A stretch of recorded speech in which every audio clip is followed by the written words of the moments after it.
A law for preserving the honor of God's worship, by providing that no creature that had any blemish should be offered in sacrifice to him.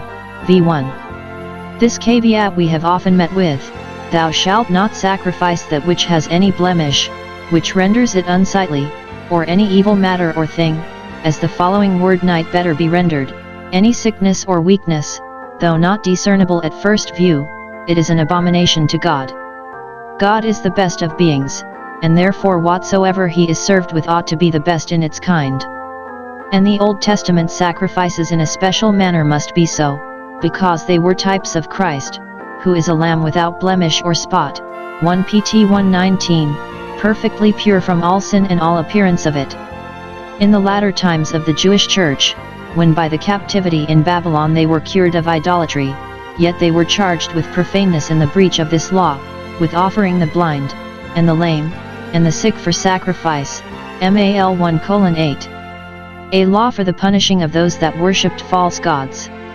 It was made a capital crime to seduce others to idolatry, ch 13, here it is made no less to be seduced. If the blind thus mislead the blind, both must fall into the ditch. Thus God would possess them with a dread of that sin, which they must conclude exceedingly sinful when so many sanguinary laws were made against it, and would deter those from it that would not otherwise be persuaded against it, and yet the law, which works death, proved ineffectual. See here what the crime was against which this law was leveled, serving or worshipping other gods. v3.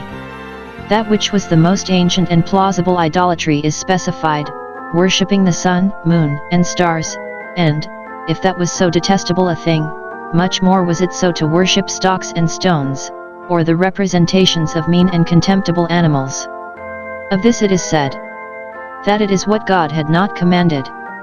He had again and again forbidden it, but it is thus expressed to intimate that, if there had been no more against it, this had been enough, for in the worship of God his institution and appointment must be our rule and warrant, and that God never commanded his worshippers to debase themselves so far as to do homage to their fellow creatures. Had God commanded them to do it, they might justly have complained of it as a reproach and disparagement to them, yet, when he has forbidden it, they will, from a spirit of contradiction, put this indignity upon themselves, that it is wickedness in the sight of God. v2. Be it ever so industriously concealed, he sees it, and, be it ever so ingeniously palliated, he hates it. It is a sin in itself exceedingly heinous, and the highest affront that can be offered to Almighty God. That it is a transgression of the covenant. It was on this condition that God took them to be his peculiar people, that they should serve and worship him only as their God, so that if they gave to any other the honor which was due to him alone, that covenant was void, and all the benefit of it forfeited. Other sins were transgressions of the command, but this was a transgression of the covenant. It was spiritual adultery, which breaks the marriage bond. That it is abomination in Israel. v4.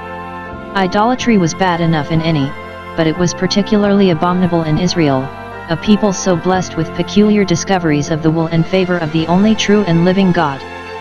How it must be tried. Upon information given of it, or any ground of suspicion that any person whatsoever, man or woman, had served other gods. Inquiry must be made. v4. Though it appears not certain at first, it may afterwards upon search appear so, and, if it can possibly be discovered, it must not be unpunished. If not, yet the very inquiry concerning it would possess the country with a dread of it. Evidence must be given in. v6. How heinous and dangerous soever the crime is, yet they must not punish any for it, unless there were good proof against them, by 2 witnesses at least. They must not, under pretense of honoring God, wrong an innocent man.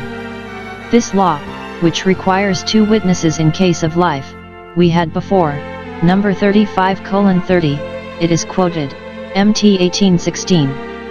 What sentence must be passed and executed?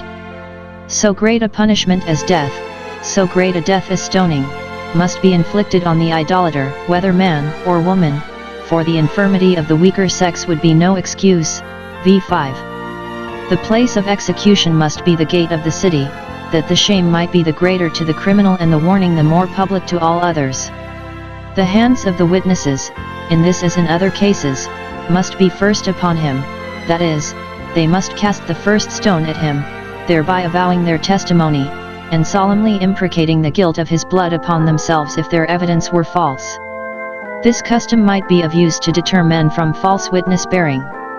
The witnesses are really, and therefore it was required that they should be actually, the death of the malefactor. But they must be followed, and the execution completed, by the hands of all the people, who were thus to testify their detestation of the crime and to put the evil away from among them, as before.